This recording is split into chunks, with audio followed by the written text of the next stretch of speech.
रक्त बीज मानव जाति का सर्वनाश कर दो। अक्षय खन्ना स्टारर महाकाली का टीजर आ गया है। It is fantastic.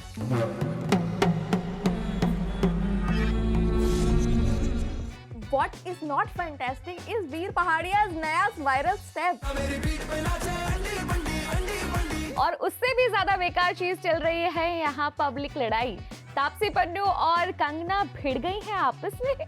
भीड़ तो बहुत सारे लोग रहे हैं। गोविंदा जी हैं, सुनीता जी हैं, आसिम है, हिमांशी है, तो सब कुछ भिड़ रहे हैं। सबको डिकोड करने हम आ गए मीम रिएक्शन में। मेरा नाम है सानिया और मेरा नाम है साक्षी। आप देख रहे हैं मीम रिएक्शन।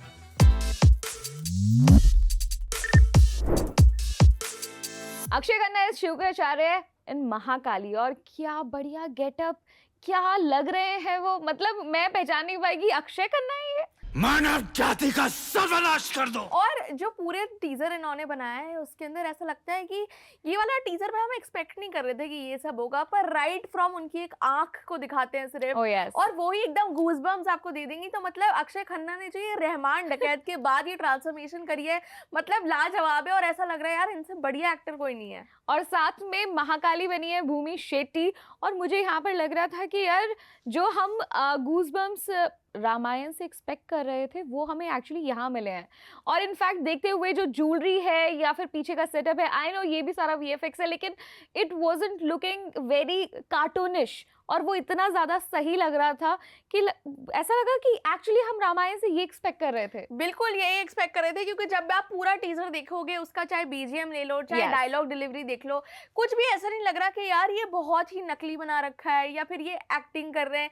ये सच में इतना बिलीवेबल है कि आप मान जाओगे कि सच में अक्षय खन्ना जो है ये वाला रोल प्ले कर रहे हैं। जो वीएफएक्स है, इवन जो उनका एक हाथ का सीन है जिसमें आग लग रही है या फिर उसके बाद जाके एक ब्लास्ट सा दिखाते हैं, वो सब इतना रियल लग रहा है। ऑल्दो सबको पता है कि ये वीएफएक्स है, ये असली नहीं है, पर फिर भी इतना बिलीवेबल आप तभी बना सकते हो जब आपके इतने बढ़िया वीएफएक्स होते हैं। और हम यहाँ पे बोलते रहते हैं कि रामायण इतनी करोड़ों में बन रही है, बहुत बड़ा बजट है, पर ये जो है ऑफ कोर्स रामायण के आधे बजट में भी नहीं बनी होगी, पर बहुत ही बढ़िया लग रही है। इंद्र के सिंहासन का अधिकार हमसे छीन लिया गया।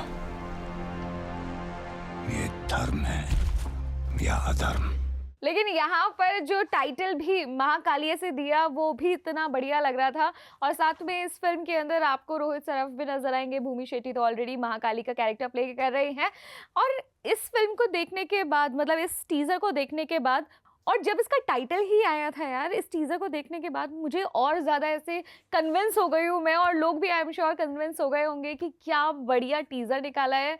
And we can't wait for more promotional material for this film. बिल्कुल, तो जो ऑडियंस है वो बहुत ही ज़्यादा इम्प्रेस है। एक तो सबसे ज़्यादा इम्प्रेस हुई है कि जो हमने देखने को मिला है कि एक तो दृश्यम में हम देखते हैं अक्षय खन्ना को, वो एकदम उनका बोल्ड लुक होता है। दूसरा हम देखते हैं उन्हें रहमान डकैत की तरह देखते हैं। तो मतलब ये जो ट्रांसफॉर्मेशन है हर रोल के अंदर, इतनी वर्सेटैलिटी उन्होंने दिखाई है। और जो सारे कमेंट सेक्शन है वो यही बात कर रहे हैं, कैसे बस एक डायलॉग अक्षय खन्ना ने बोला है पूरे टीजर के अंदर, वो इतना दमदार डायलॉग है कि सारे ये जो नए बॉलीवुड के स्टार्स हैं उनको सीखना चाहिए, थोड़ी मास्टर क्लास करें, ट्यूशन करें, ताकि सब एकदम मास्टर क्लास लेकर आए। यहाँ पर बॉडी ट्रांसफॉर्मेशन के ऊपर भी मैं बात करूंगी कि जिस तरीके से वो पूरा ऐसा होता है ना कि बिल्कुल दिख रहे हैं, वो फिजिक दिख रही है। ऐसा नहीं है कि रामायण में आपने कुछ जगह देखा होगा कि वो, या टॉक्सिक में भी इनफैक्ट, कि जो एब्स बनाने के लिए वो पेंसिल से ड्रॉ कर दिए, एटलीस्ट वैसा कुछ गिमिकी नहीं था। और यहाँ पर एफर्ट दिख रहा था। और मुझे ऐसा लगा कि यार अक्षय खन्ना है तो वर्सेटाइल एक्टर। कुछ जगह मुझे ऐसा लगता है कि जो वो ऐसे करके कुछ ऐसे डायलॉग मारते हैं ना और आंखें ऐसे बंद करके, तो वो सब जगह सेम होता है, मे बी बिकॉज ये उनकी पर्सनालिटी में है। बट एज शुक्राचार्य इस कहानी को देखने के लिए मैं और ज़्यादा एक्साइटेड हूँ, क्योंकि कुछ ऐसी चीज़ें होती हैं जो नहीं पता होता और उसके बारे में जानना ऐसा होता है कि हमें और नॉलेज मिलेगी शायद इस फिल्म को देखने के बाद। बिल्कुल, और जेनजी को ऑफ कोर्स जरूरत है ऐसे हिंदू माइथोलॉजीज के बारे में जो अच्छी बनी हो, जिनको देखने में मजा आए, जिनमें एक्चुअली मतलब आप आदि पुरुष जैसी फिल्में ना बनाओ। मतलब जेनजी सच में देख के खुश हो कि यार ये हमारी माइथोलॉजी और इसके लिए बहुत बढ़िया बढ़िया पिक्चरें बन रही हैं, तो ये तो जरूर हम लोग देखने वाले हैं। पर क्योंकि आपने टॉक्सिक की बात करी, टॉक्सिक की कुछ ज्यादा ही हाइप है। और एक जो इवेंट हुआ है उसके अंदर एक एक्सीडेंट हो गया जिसके अंदर यह स्टेज पर हैं और वो बोल रहे हैं कि बी केयरफुल बी केयरफुल। तो मतलब ये जो दीवानगी है टॉक्सिक के ऊपर की, मतलब फैंस कहीं भी चढ़ने को तैयार हैं कि यश भाई दिख जाए हमें। వచ్చేయమ్మా ప్లీజ్ मुझे एक्चुअली पब्लिक का भी नहीं समझ आता है, क्योंकि बहुत सारे ऐसे स्टैम्पेड के हमने इंसिडेंट्स देखे हैं जहाँ पर अपने फेमस और फेवरेट सेलेब को देखने के लिए बहुत ज़्यादा भीड़ जमा करके रखी है, और उसी बीच में ऐसी कोई भगदड़ हो जाती है या कोई ऐसा इंसिडेंट हो जाता है, अनफॉर्चुनेट इंसिडेंट, जहाँ पर कोई या तो अपनी जान गंवा देता है या कुछ लोग इंजर्ड हो जाते हैं।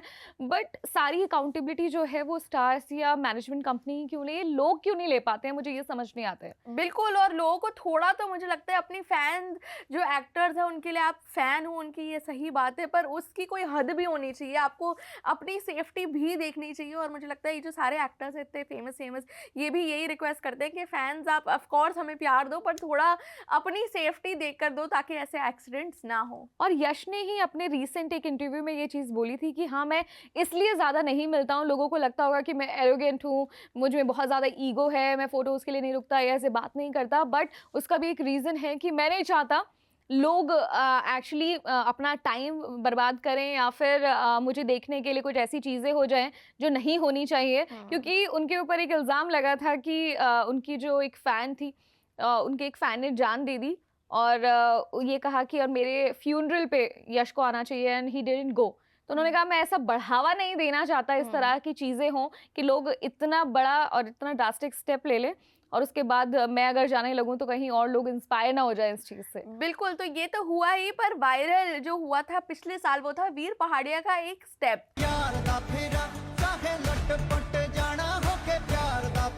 Oh yes. जो स्काई फोर्स का था, और एक और स्टेप लेकर आ गए हैं वीर पहाड़िया। और अब मुझे लगता है ये जो गाना इन्होंने बनाया है, पहले वाला गाना भी बहुत ही कैची था, ये वाला भी अंडी बंडी जो इनका गाना है, अच्छा गाना तो लग रहा है। और उसके यार बाद सान्या, तुम बहुत ज्यादा सपोर्ट करोगे, बट ये क्या गाना है गाइस? आई मीन अंडी वंडी शंडी, जो मतलब जो भी इसके हम सही से इसके लिरिक्स नहीं प्रोनाउंस नहीं शंडी करें, नहीं है उसके अंदर, सिर्फ अंडी बंडी है।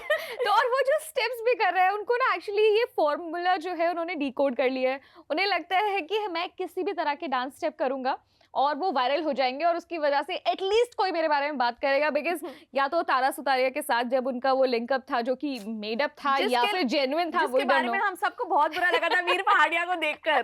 तो यहाँ पर we don't know about this, but ये डिकोड कर लेना कि हाँ ठीक है कुछ भी वायरल करो और वो फिर हर जगह चलेगा।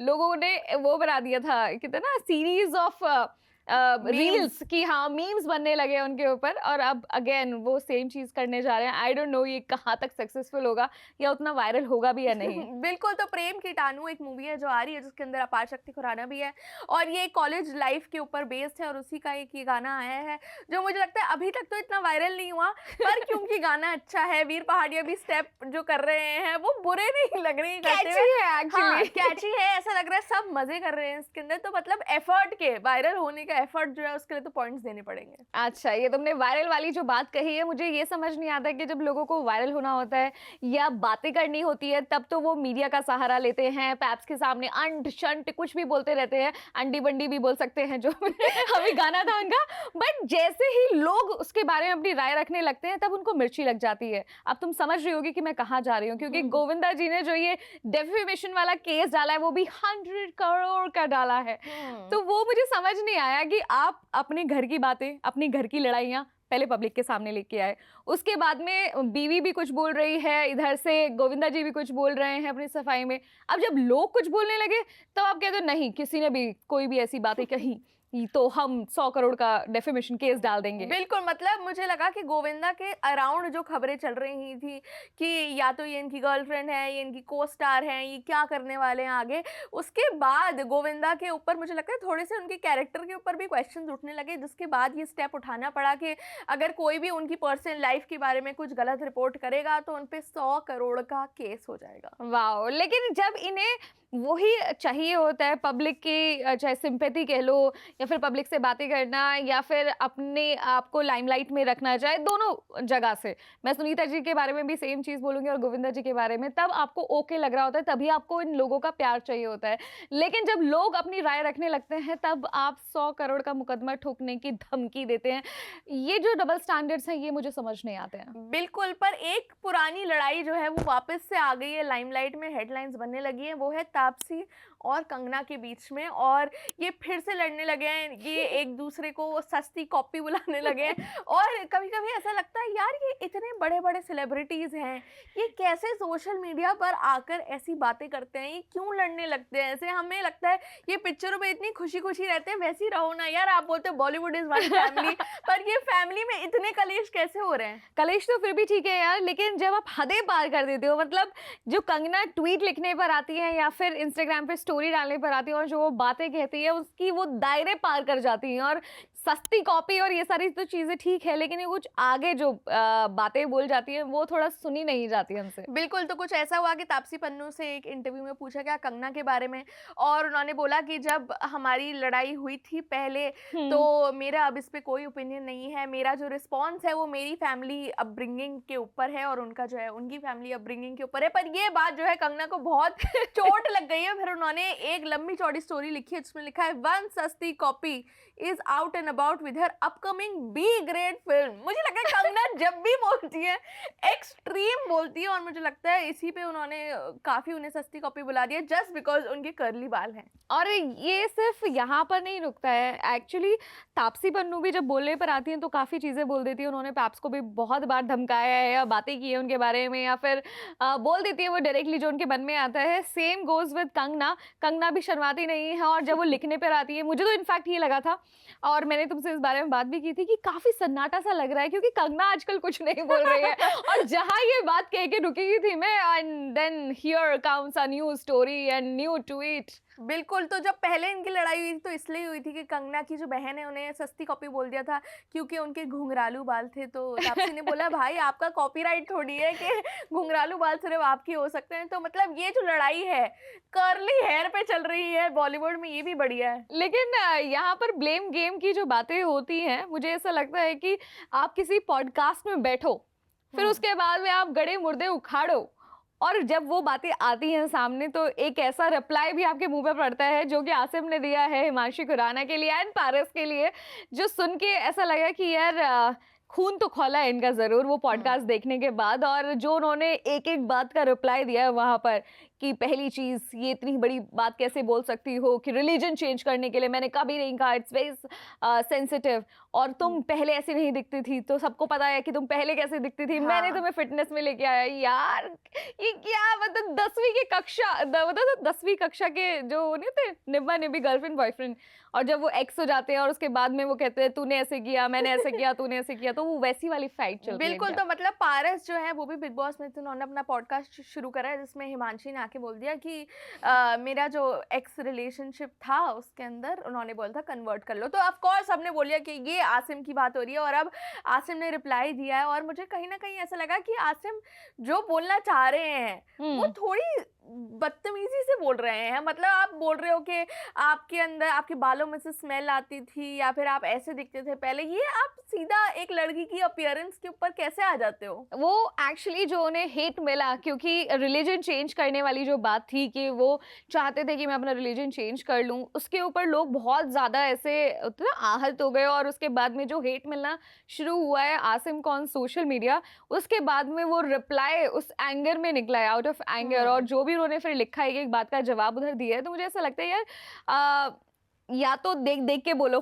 या फिर तैयार रहो कि आपको भी जवाब मिलेगा, क्योंकि आपने वहां पर अगर इतने बड़े बड़े स्टेटमेंट दिए हैं देन गेट रेडी कि आपको भी कोई तड़कता भड़कता रिप्लाई मिलने वाला है, क्योंकि सामने वाला शांत नहीं बैठेगा। और जबकि वो आसिम रियाज, बिल्कुल आसिम रियाज है जो बिग बॉस में इतने फेमस है कि भाई इनकी लड़ाइयाँ होंगी। पर इन्होंने जो बोला है हिमांशी के बारे में मुझे बहुत ही गलत लगा कि आप उनके एक्स बॉयफ्रेंड हो, आप उनसे रिलेटेड हो लाइफ में, आप कैसे एक पब्लिक प्लेटफॉर्म पे आके बोल सकते हो कि थायराइड है, एंग्जाइटी डिप्रेशन है, फेस ओल्ड है, स्मेल फ्रॉम हेयर है, फेस एक्ने है। मतलब ये जो सारी चीज़ें दिखा रहा है कि श्योर आप सही हो गए अपने उसमें, पर जो आप जिस तरीके से आप बोल रहे हो वो बहुत ही घटिया। और लड़की के बारे में तो ऐसे पब्लिक प्लेटफॉर्म पे नहीं बात करनी चाहिए, चाहे लड़की हो या लड़का हो। पर यहाँ पर डिबेट ये भी आ जाती है कि who started it, and Himanshi Khurana खुद जाकर पॉडकास्ट पर अगर she started all those things जो कि पास्ट हो चुका है उनका, देन मुझे लगता है कि फिर उसके बाद में इस तरह का जो रिप्लाई आता है सामने वाले की तरफ से, वो अपने जजमेंट पे दे रहे हैं कि हाँ मुझे ये रिप्लाई देना है। बट